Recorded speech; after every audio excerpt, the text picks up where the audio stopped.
Back to my channel. मी श्री. तर आज आहे श्रावणी सोमवार, पहिला सोमवार आहे आणि ना नागपंचमी पण आहे.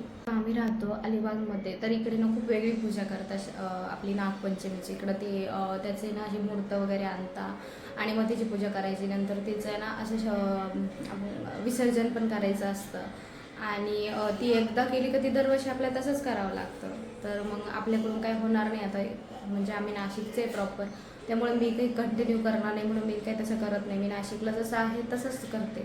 जो हे लावायचं आपण नागोबा लावतो तसं आता मी कशी पूजा करते ना ती मी शेअर करतेच. दोघांचा उपवास होता त्यामुळे ना रात्रीच हे सर्व कट करून ठेवलं होतं, मिरची आणि ना आपलं बटाटा. आता आमच्याकडे ना म्हणजे दुपारी 12 वाजेपर्यंत काही कट करायचं नाही, गॅसवर तवा ठेवायचा नाही, हे सगळं असतं. आणि आता श्रावण सोमवार पण आहे. आणि दुसरी गोष्ट म्हणजे नागपंचमीच्या दिवशी आमच्याकडे भावाचा उपवास पकडतात आणि इकडे बऱ्याच ठिकाणी ना कालच पकडले गेलेलं आहे, म्हणजे नागपंचमीच्या आदल्या दिवशीच पकडतात.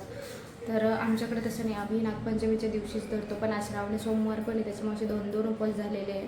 त्याच्यामुळं मग मी रात्रीच कट करून त्यानंतर ना सर्व पूजा वगैरे आवरली आणि ना अशी काहीशी मी पूजा मांडली होती. आता हा वरती जो दिसतोय ना तर याला नागोबा म्हणतात, असं आमच्याकडे ठेवतात.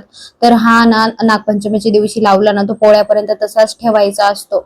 आणि दर सोमवारी त्याला ना एक दुर्वाची आणि आघाडाची माळ करायची असते. तर आणि ही ना माझ्या शेजारच्या काकूंची पूजा जी कोकणामध्ये अशी करतात. आणि त्यांचा निवद म्हणजे मोदक, उकडीचा मोदक. त्यानंतर मी मंदिरात गेली आणि मंदिरामध्ये गेली ना तेव्हाच मला हे दुर्वा आणि आघाडाची पानं दिसली. आणि मला ती ना ऍक्च्युली मार्केटमध्ये दिसलीच नाही दुर्वाची पान, म्हणून मी ती घरूनच घेऊन आले. आणि ही ती माळ जी बनवून ठेवली त्यासाठी ना एक आघाड्याचं पान आणि बाकीचं ज्या आहे ना आपल्या दुर्वा. आणि संध्याकाळी ना नैवेद्यासाठी मी पुरण टाकलं होतं, कारण पुरणाचाच निवद देता.